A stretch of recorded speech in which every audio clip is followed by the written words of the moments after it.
So Meta is announcing that they will be removing Wow, the your words. Your words are gone today. removing the Facebook News tab in their app in April. And in doing so, will not be paying any money or associated revenues to the news organizations that were previously, like having content there, right? So what this means is that around $70 million per annum is in stake in terms of the Australian advertising economy, and it could mean loss of jobs and disruption to the news industry as a whole. So just a little bit of context about this specifically. In 2021, the Australian government had introduced like a news bargaining basically law, right? And it required tech giants like Meta and Google to negotiate fair compensation for Australian publishers for their content appearing on their platforms. Yep. So the government kind of initiated this. And lo and behold, we're in 2024. Meta initially agreed to the code and signed deals. So these deals were directly negotiated between the social media companies, Meta, Google, and the Australian media companies, right? So that's important. But this is off the back of the Australian government enacting this law, right? However, in March 2024, Meta announced that it would not renew these deals as they expire in April. They're going to remove that tab, basically refusing to pay the content. And then they also plan to remove the Facebook News tab in April in 2024. This is going to happen in the US as well as Australia, and a lot of Australian media companies are up in arms because this is not small money. This is $70 million, right? Like this is, and that's just one number that's thrown around. Another thing is like there are a lot of, depending on where you get your news sources from, it's in the hundreds of millions. Yeah, they're saying, I'm reading a news.com.au article where it's saying it's expected to cost publishers, Nine, News Corp, ABC, as much as 200 million. So depending on like where you're reading from, but like what are our initial thoughts about just Meta doing what Meta does? I think my first question before I get your reaction is, do you even look at that news tab in Facebook? Truth be told, I don't know what you're talking about. Yeah, okay. So the answer is no. So there are two things. This is not to be construed with the fact that people can post, like, for example, a Sydney Morning Herald link on their thing, right? Yeah. Yeah. So that is going to happen regardless, right? So Facebook, Google as sharing platform, content sharing platforms, that's never going to stop happening. Yeah. But there's a specific tab in Meta that says news. So going through the user experience on the app version, right? So it's they've hidden it way down at the bottom. Yeah. It's after your memories, your saved, your marketplace, your groups. So that already indicates that, there was already an agenda to not, I guess, surface it up that way. Or have it as readily accessible. Yeah. Other than, if you do follow any of these, the news publishers, their Facebook page. Yeah, their Facebook pages. The feed will come up through which is that way. independent of that, by the way. Or or if a associated friend liked or engaged with a piece of content. Truth be told, have never seen this in my life. I agree. So I agree. Kat, have you ever used Meta to look at news? No. Like in that format, at least. Like No. purposely, I think there's the intent to Actually seek it out. to use it as basically a conduit, like a to newspaper. consume right? to consume it that way. So same, and we're both like Gen Z, Gen Y over here. And I had to scroll a bit myself in terms of looking at it. The engagement is not a lot. Like it's not in the hundreds of thousands. Like they're pretty small, right?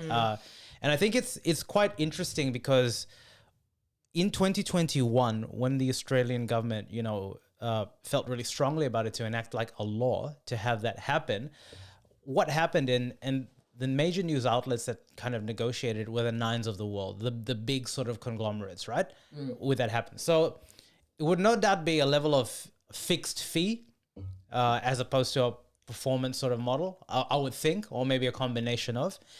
And I think what's interesting here is Facebook, their agenda in terms of their product is they're saying that they're getting out of the news industry because it's just a lot of expense for very little reward, i.e. they're paying a fixed amount, whatever that fixed amount is. We don't know the specifics of it.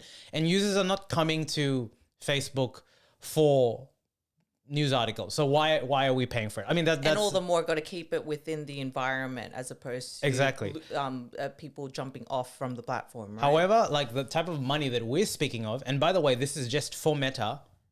There's nothing to stop maybe Google from doing exactly the same thing, which would be like catastrophic, because Google is bigger than Meta, and arguably a much more integrated way to search for news. If you think about it, Google News, right? It's readily there. Use it all the time. So I think this is like, actually, if you're an Australian media organization, this is causing shockwaves for you, right? And so the different sorts of levels of organizations that are actually being affected.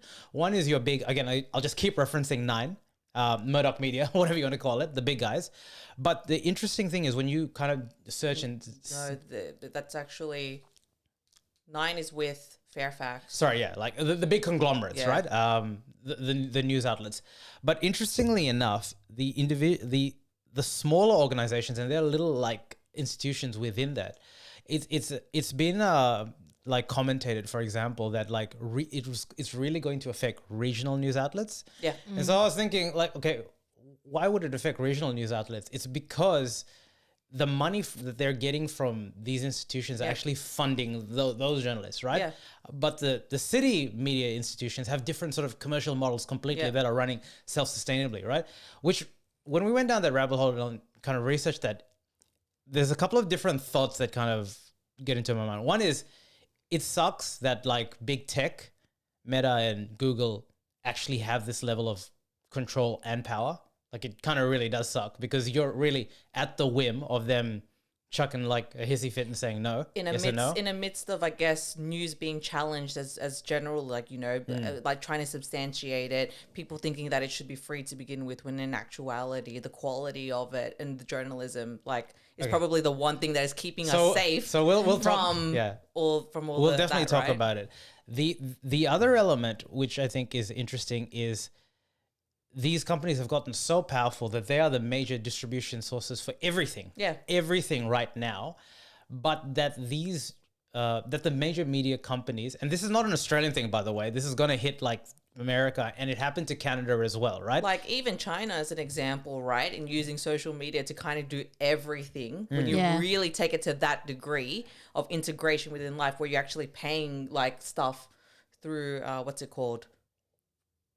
Alipay, yeah, like WeChat, all that stuff. Yeah, but yeah, so the Albanese government is now in a predicament where they created that law on that, and they're going to meet up with Meta to try and force them to come back into it, because this has caused a big uproar in the Australian apparently media they're at risk of like a fine of like 1.5 billion. So check this out, right? So look, it is what it is, right? But people are saying that there is we need to just watch out, because the kickback that could happen if Meta just goes full nuclear and says, no, we're not going to pay it. Like, it's our product. And that's the thing. It is their product, right? You're coming to them, right? So it's a philosophical debate as much as it's a commercial sort of debate, right? But then it's also, I guess, it goes back to this whole point of like regulating so that it's fair for all, right? Well, here there's the kickback, right? So the Canadian government did the same thing, because this happened to Canada. And what happened is AKA Canadian. Canadian. There are different versions of this. So they're going to remove the news tab.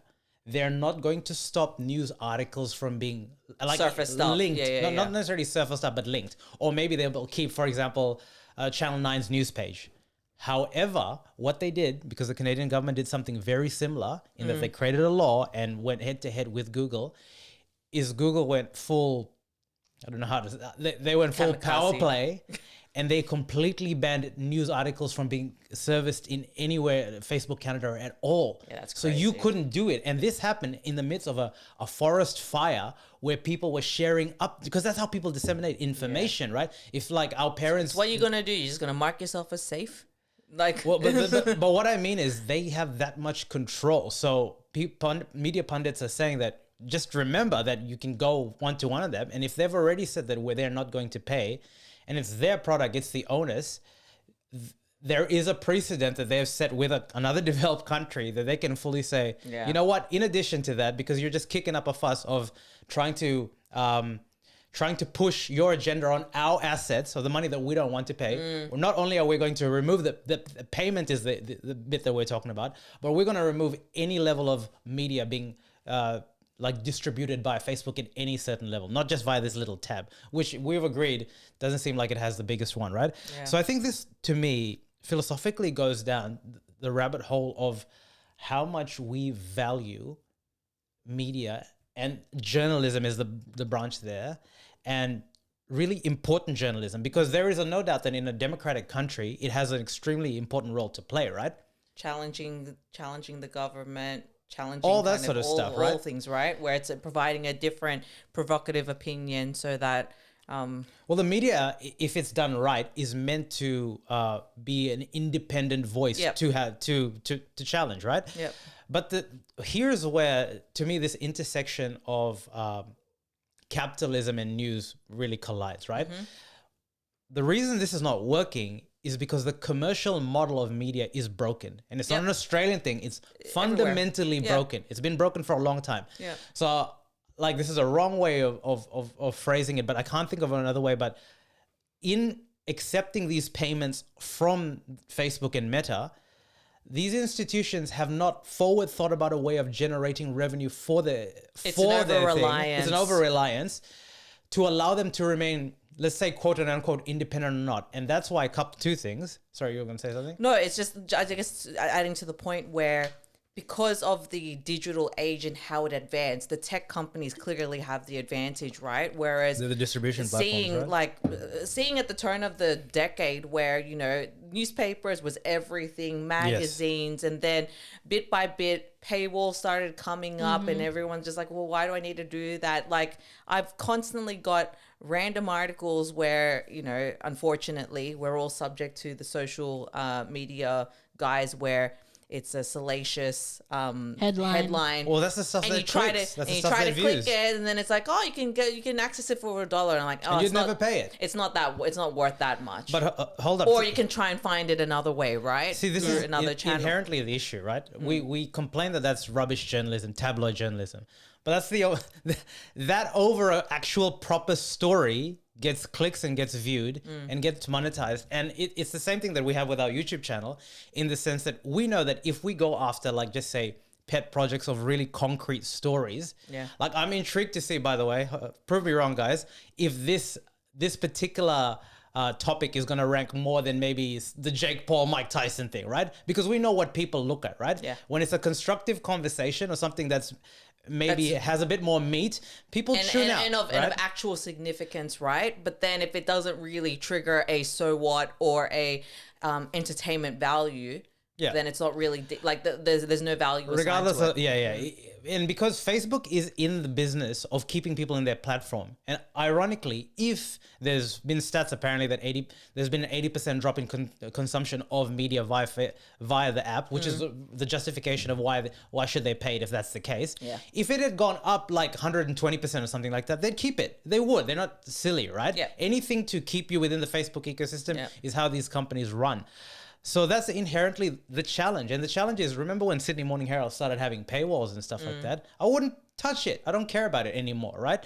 And when the thing is, when we tune into Channel 6 News, news at 6 o'clock, news at 6 o'clock. Completely different channel under the radar. Did not know of it. Doing Channel Wow. 6. But if we tune into news, we are so Dancing conditioned. with the Survivors coming up next at 7:00. We are so conditioned to getting it for free that we place no inherent value on it. That is the challenge, right? Yeah. If we don't place value on it and we're not willing to pay for it, then the behaviors of these companies, which we're already seeing now, have to change to get the eyeballs, to get the clicks, and it goes down to smart media, which is like 10 listicles, all that sort of stuff there, right? It's it's pretty dire all the way around because the attention economy that Is getting smaller? is getting smaller and Yeah. smaller. The well, I think the thing that kind of bucks the trend in all of this, right, is if you're looking at different media, what is Facebook having to compete with to a degree? TikTok, right? Where the generations are now shifting to that, and arguably even X to a degree. I shivered at the thought of saying X, Twitter to a degree. It's X. Is still is still kind of the when we're thinking of Still the more town hall. about, It's still where about people do news it, yeah. and whatnot. Like Yeah. people actually consume that there. Hmm. I mean, seeing in lights of like Israel Palestine, how that's actually coming through genuine news, Hmm. but actually from the source of people, not through any specific media that may have a certain agenda or Hmm. anything. That's that the proliferation, if you will. Yeah. That's just I know we've gone off tangent, but it's just a No, different it's side, right? in tangent because you say, actually forgot what the point that I wanted to zone in. It's traditional media in terms of those Yes. mainstream Yeah. big channels that you know, the CNBC. People are being very anti-trusting of these now, Yeah. right? So where people are consuming media is personalities now. YouTube, whether you like it or not, Tucker Carlson, all these guys, Ben Shapiro, right? They have like followings in the millions, right? And it's not, check this out. These guys have insane Patreons. So here's the thing. You talk about biases and stuff like that. People, your content creation, your YouTube channel or like your Twitter or X channel is curated in terms of what you want to search for, right? So we facilitate the echo chamber of the news that we want to Mirrors. hear. We do, right? So Yep. we want to hear what we want to hear. We want to Yep. hear the ideologies, if you're left or right, or if you're centrist or whatever. Which is completely against the idea of how having a balanced kind of understanding. But that's how people are doing it, right? Yeah, yeah. And the other thing is, people are paying for it, and this is the break. Yes. They're paying for it. Yeah. How are, these patrons are huge, right? Which is the exact same thing as subscribers, right? If in traditional media sense, Correct. right? Where I remember my parents would have they would actually have, you know, back in the day when you actually get the newspaper delivered to your doorstep, Yeah. Mhm. right? Yeah, like yeah, that's yeah, a full on subscription, right? So can I say Where- that why do we feel that like people are boycotting mainstream media and going to new school media, which is maybe YouTube, which is X and all that? And if you're paying for it, you're only paying for it because you derive value in it, right? Like that's the only reason you'd pay for things. there must be something in the way that the news, the media is being presented, and there has to be some level of generational alignment with it, right? Because, for example, I consume a lot of the daily news through the Daily Oz on Instagram. Yeah. And that's Because very it's very very- young in terms of like the methodology, the graphics, how Yeah. you want to consume it, right? And it's quick. It's not It's not it's slabs native of text. Yeah, it's native within an environment that I'm usually in. You get it in bite-sized And chunks. it's just enough that you need to know versus anything more than that. yeah. Yeah. Shout out to Delios.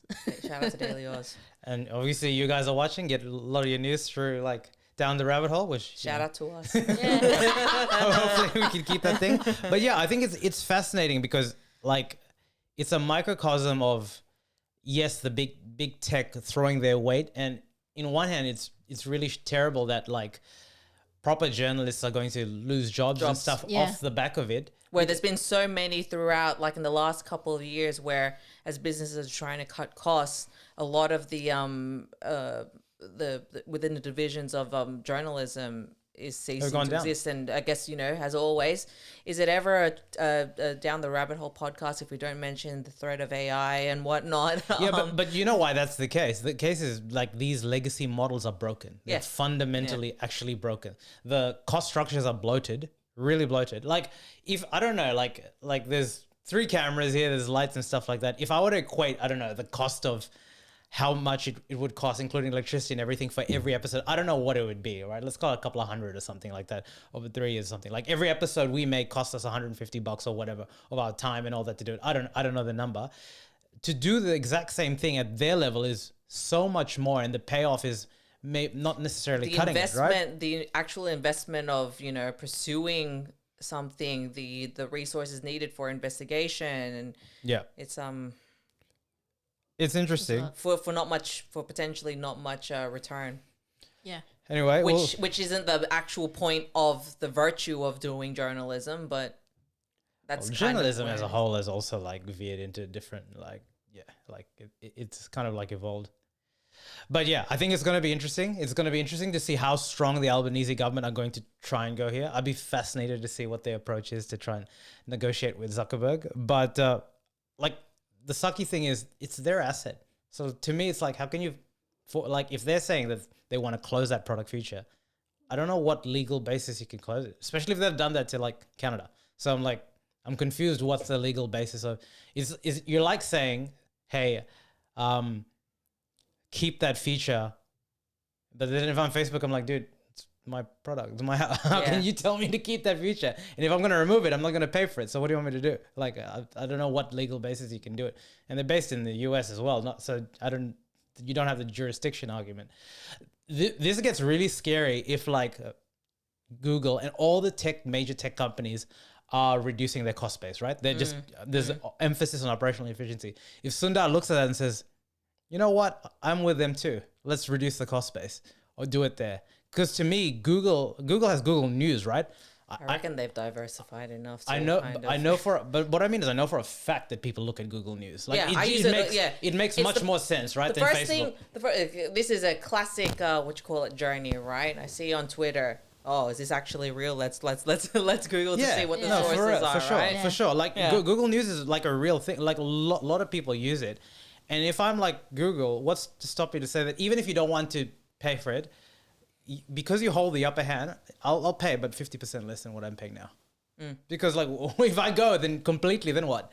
And I don't know what basis you could fight about it. So it gets quite scary when you've created that much of a dependency on these major distribution platforms and you don't have a distribution platform. It's yourself that people are willing to pay for.